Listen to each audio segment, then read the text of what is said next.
It's 1 o'clock over in California, and I spy 6 head coach openings. Instead of breaking down why, Pete Carroll was fired, why you name it was fired, let's spin this thing forward. I'm going to rank the openings. Just what teams are in the best position to win, who's in the best cities, who's got the best division, who's got the most cap space, who's got the best roster out there, who has the best ownership from above. So number one opening for me is the New York Giants.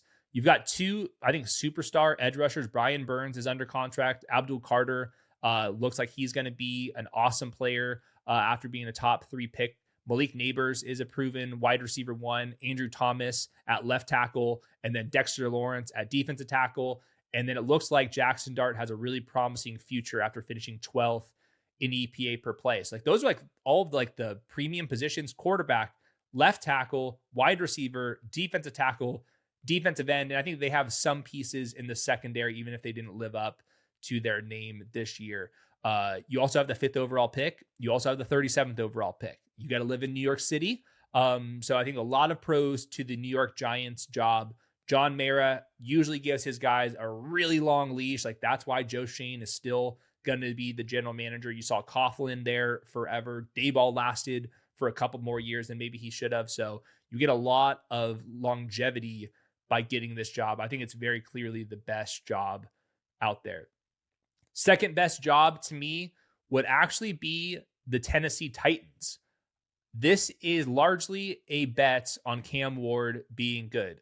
Was he good as a rookie? He was not. But his arm talent is really, really good. He seems like he really cares out there as well. So I think that in a couple years, Cam Ward can turn into a Jordan Love caliber quarterback.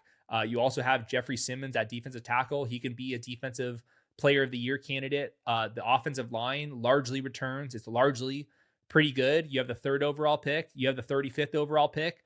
You have $105 million in cap space. You pay no taxes in Tennessee. Nashville seems like a fun place to live.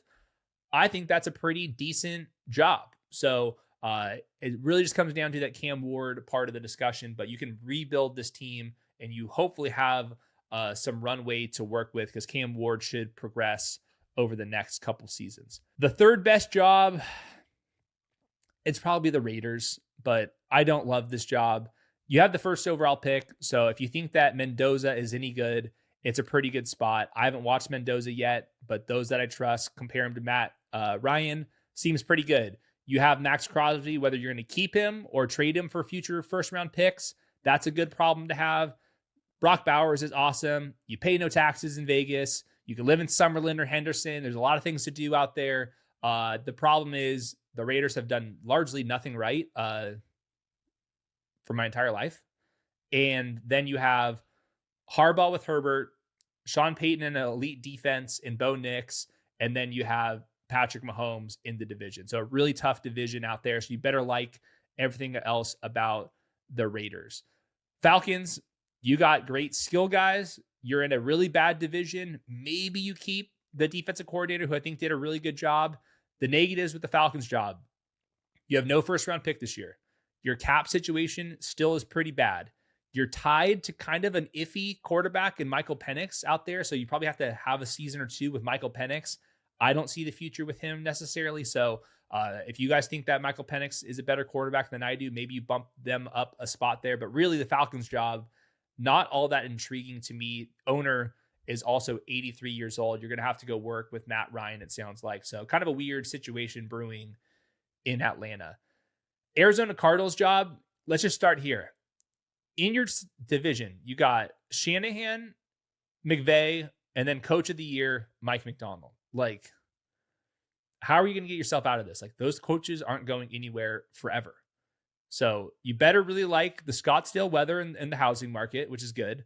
You better like your left tackle, Paris Johnson. He's pretty good. You really better like the pass catchers in Michael Wilson, Trey McBride, and I guess Marvin Harrison Jr. And then they got some young DBs.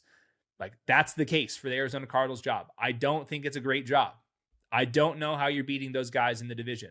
You also don't have a quarterback. You're probably going to have to let Kyler Murray go.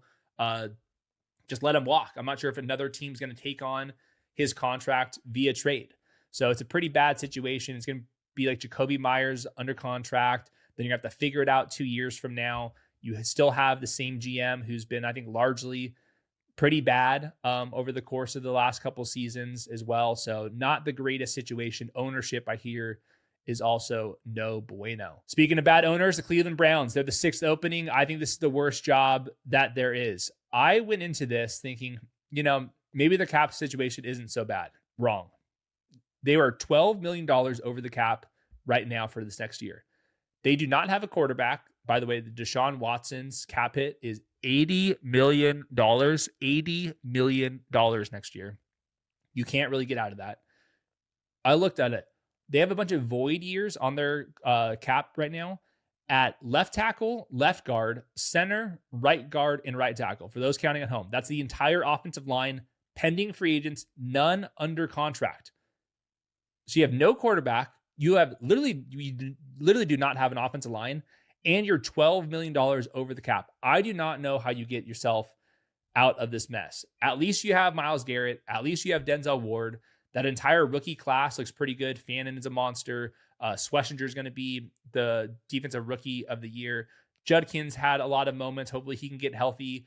Mason Graham had a lot of moments at a quality position at defensive tackle. Others contributed on top of that. It's just, you're going to be attached to the Cleveland Browns and Andrew Berry. So not the best jobs in general. I would say the Giants job is definitely good. I think the Titans job is kind of interesting. Same thing with the Raiders, depending on how you view those two quarterbacks. And then Falcons, Cardinals, Browns, it's kind of been the same old story for a lot of those organizations. So not the greatest class out there.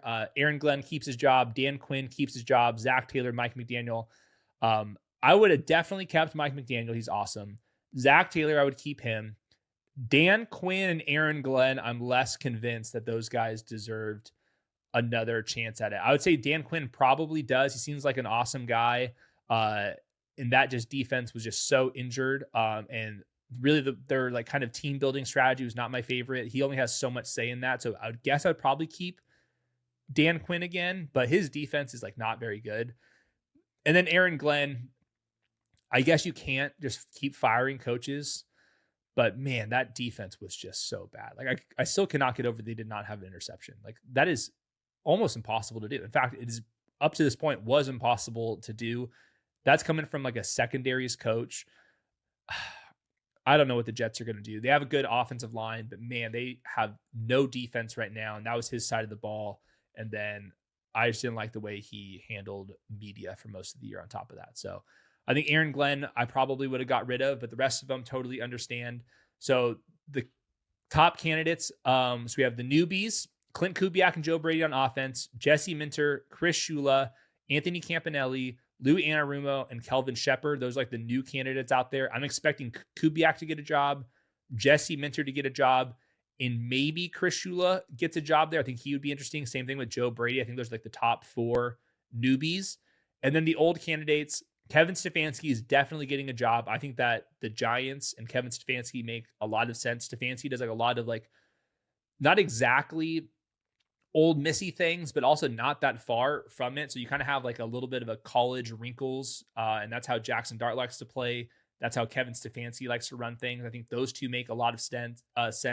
I think Kevin Stefanski is the best head coaching candidate, and the Giants are the best job opening. Put those guys together. I think that one makes a lot of sense.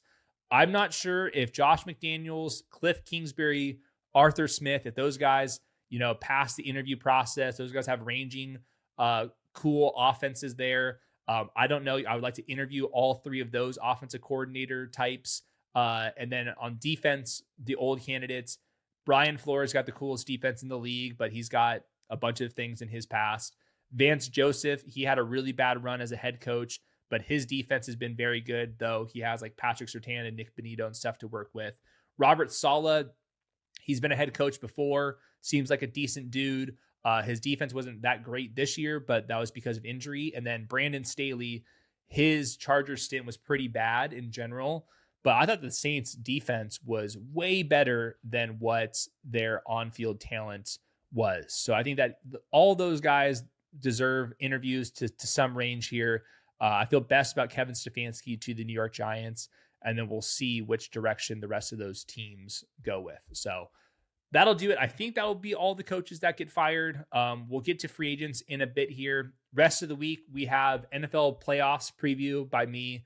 We have Sam Sherman going over what worked in best ball and in fantasy football this year. We're going to do like a pretty nerdy deep dive for fantasy football stuff. And then also Pete Overzet drafting NFL playoffs, best ball team strategies. We did a couple mock drafts, explained how to do that. So probably 4 or 5 episodes this week. We'll then obviously recap the games, preview the next slate of games, do some more top 12 fantasy football overall picks content. Lots of stuff going. Off season's pretty kick ass. We're here. Top 10 free agents coming over on underdognetwork.com on top of that. So to support me, support us, Underdog Fantasy, promo code the show. We have Pick'em, we have drafts, we have prediction markets, lots of offers out there. And then obviously subscribe to the show.